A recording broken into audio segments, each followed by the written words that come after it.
হোসেনপুরে অবৈধভাবে মাটি কাটায় পৃথক অভিযানে ১.৫ লাখ টাকা জরিমানা। কাছের টিভির নিজস্ব প্রতিনিধির পাঠানো তথ্যচিত্রে দেখুন বিস্তারিত। কিশোরগঞ্জের হোসেনপুরে বালুমহাল ও মাটি ব্যবস্থাপনা আইন অনুযায়ী পৃথক অভিযানে ২ ব্যক্তিকে মোট ১,৫০,০০০ টাকা জরিমানা করা হয়েছে। বৃহস্পতিবার ১২ মার্চ পৌর এলাকা ও ফুন্দি ইউনিয়নের পৃথক অভিযান পরিচালনা করেন সহকারী কমিশনার ভূমি ও নির্বাহী ম্যাজিস্ট্রেট মোহসি মাসনাদ।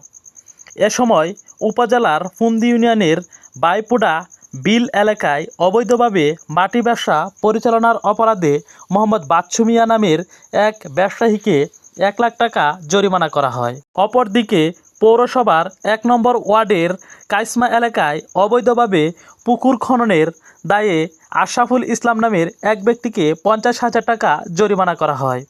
প্রশাসন সূত্রে জানা যায়, বালুমহাল ও মাটি ব্যবস্থাপনা আইন লঙ্ঘন করে অনুমতি ছাড়া মাটি কাটা ও ব্যবসা পরিচালনার অভিযোগে এ জরিমানা আদায় করা হয়।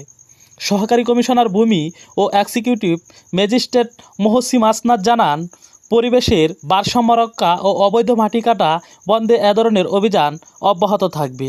যে কোনো স্থানে এরকম অবৈধভাবে মাটি কাটা হবে, আমরা তার বিরুদ্ধে আইনানুগ ব্যবস্থা নিতে বাধ্য থাকিব।